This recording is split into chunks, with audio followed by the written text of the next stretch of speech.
Melania was a model from Eastern Europe who was brought to the United States, who would attend these parties where the rich men would show up and mingle with the model. Melania's previously made posts about how proud she is of her nudes, but did you know that after Donald Trump and Melania met, she got what was called an Einstein visa? Right now, Russia, it's weaponizing Melania's past. I don't know if you know this, but on Russian TV, they frequently show Melania nude in order to mock Donald Trump. What if everything we've been told about Melania and Donald's first meeting is a carefully crafted illusion? Rumors point to a New York hotspot with dark secrets, a place far from the glamorous fashion party you've heard about. How does Epstein fit into this narrative? The real story could change everything you think you know. Before we move on, I will like you to subscribe to the channel and like the video. The official story goes like this. Donald Trump spotted Melania Knauss at a fashion party in New York back in 1998, and the rest was, as they say, history. But if we pull back the velvet curtain of that so-called love story, we might find ourselves in a very different place, one that reeks of darker truths and secrets the Trump team would rather keep buried. And at the center of this mystery, the infamous KitKat Club. Melania, Donald Trump's dark past, it's resurfacing in ways it's his worst nightmare. Donald Trump went to a club in Manhattan called the KitKat Club, where there were parties that were frequently thrown for very rich Manhattan elites, businessmen. How did Donald Trump meet Melania?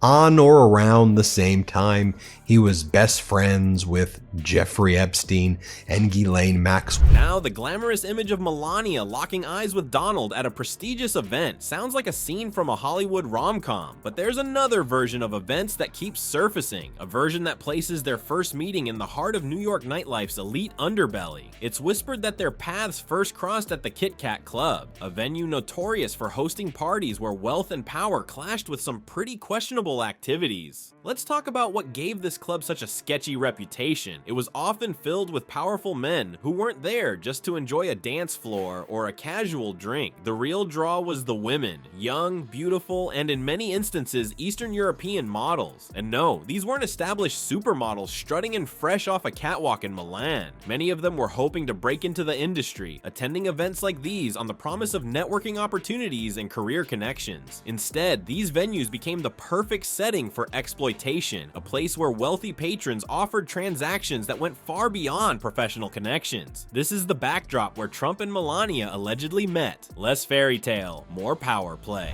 She was treated like a genius, an exceptional achievement visa that gave her a fast track to become a United States citizen. This is 1997. How sweet. Trump's Brit of all right. Just weeks after ditching his second wife, America's best-known billionaire Donald Trump has fallen under the spell of a 20-year-old English girl.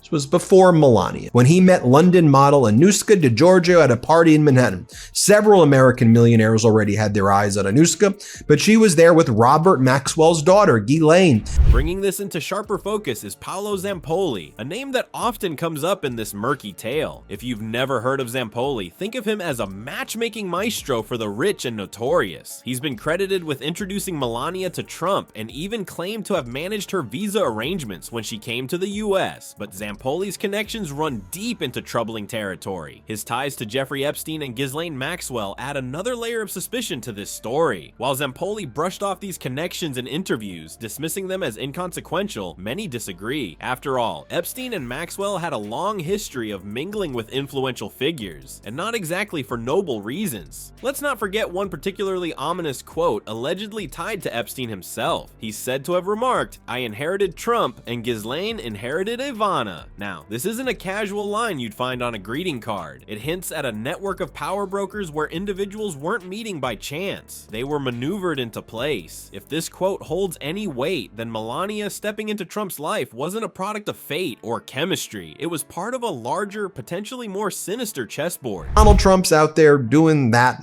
and then Donald Trump's out there going to these parties at the KitKat Club to meet. This is separate than what I just said. This is separate. He's just going out there there to meet, these young models. In 1997, he's out there partying with Epstein and Ghislaine.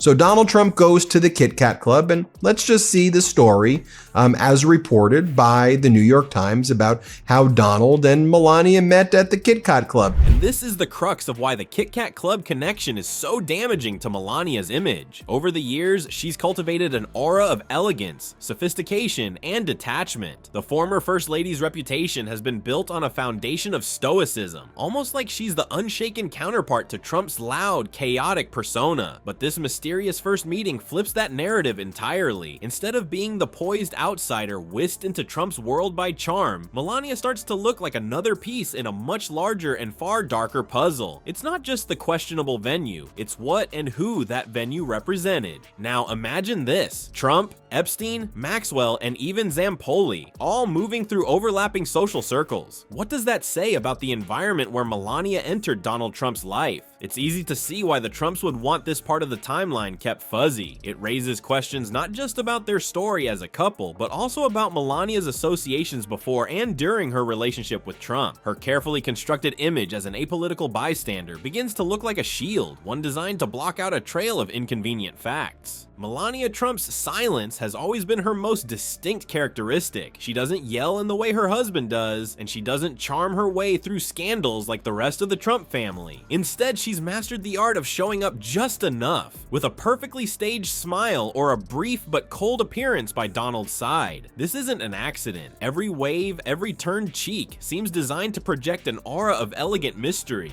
They were linked by someone named Paolo Zampoli, who's become an ambassador under Donald Trump, a high-ranking government official. Melania arrived in the United States from Slovenia in 1996 for modeling work, and then she obtained her green card around 2001 based on her extraordinary ability as a model. So Donald Trump meets Melania at the KitKat Club, and then they develop a relationship with each other, and then let's talk about what happened. Aloof? Sure. But this isn't just a personality quirk, it's image control in its most calculated form. Think about how she's handled the biggest disaster surrounding Trump. When the Access Hollywood tape came out, a career-ending scandal for just about anyone else, Melania didn't denounce him or demand some sort of public reckoning. No outrage, no dramatic interview. Her response was simple and direct. Locker room talk. That's it. The phrase itself downplayed the entire situation with a shrug, as if to say, this is just another part of the bigger Trump universe, and I've already made peace with it. It wasn't defending her husband out of affection or loyalty. It was about damage control. She understood her role. Protect the brand, not dig into morals. And then there was the Stormy Daniels affair. You'd think any wife would respond with fury after learning her husband allegedly paid off a porn star. But Melania's reaction, interesting, doesn't even cover it. She wasn't mad at Trump. Nope. According to Stephanie Winston Wolkoff, her anger was saved for Vogue magazine because they dared to publish the story in a way that she felt tarnished her image. That's where her priorities lay. Not confronting betrayal, but making sure she didn't look bad in the headlines. There's no other way to paint it. Her focus was about survival in the Trump world, not squabbling over infidelity. The Trump brand comes first, and by extension, so does hers. Her ability to avoid appearing during critical Trump legal dramas is equally deliberate. During key moments in Epstein-related scandals, where Trump's connections to Epstein were being scrutinized, Melania was noticeably absent. No court appearances, no statements, no questions answered about her own proximity to Epstein's circle. And why would she show up? It's not just about avoiding the headline, it's about not having her face next to his in the photo feeds when the history books are written. By stepping back, she keeps a certain distance, not far enough to divorce herself from Trump entirely, but just enough to act as if she's separate when the heat starts rising. Melania has spent years perfecting her image of quiet elegance, but let's be honest, the shine is wearing off even for her staunchest supporters. Her silence is no longer about mystery or dignity. It's starting to look like strategy gone wrong, and if the Epstein connections turn out to be more than just whispers, she could find that carefully controlled facade collapsing overnight. The question no longer is why she's quiet, but how much longer she can afford to be. What happens when the dots between her, Trump, and that KitKat Club start forming a picture no one can look away from? As more details about Melania's connections continue to surface, the perfectly polished image she's worked so hard to maintain might buckle under the weight of it all. Her silence, once seen as mysterious or dignified, now feels more like a calculated survival tactic. But survival tactics only work until people start paying too much attention. If the whispers around Epstein turn into something louder, her detachment won't look noble, it'll look complicit. What if her story isn't one of quiet grace, but of protecting her own role in this tangled web? The Trump fairy tale may just unravel one thread at a time.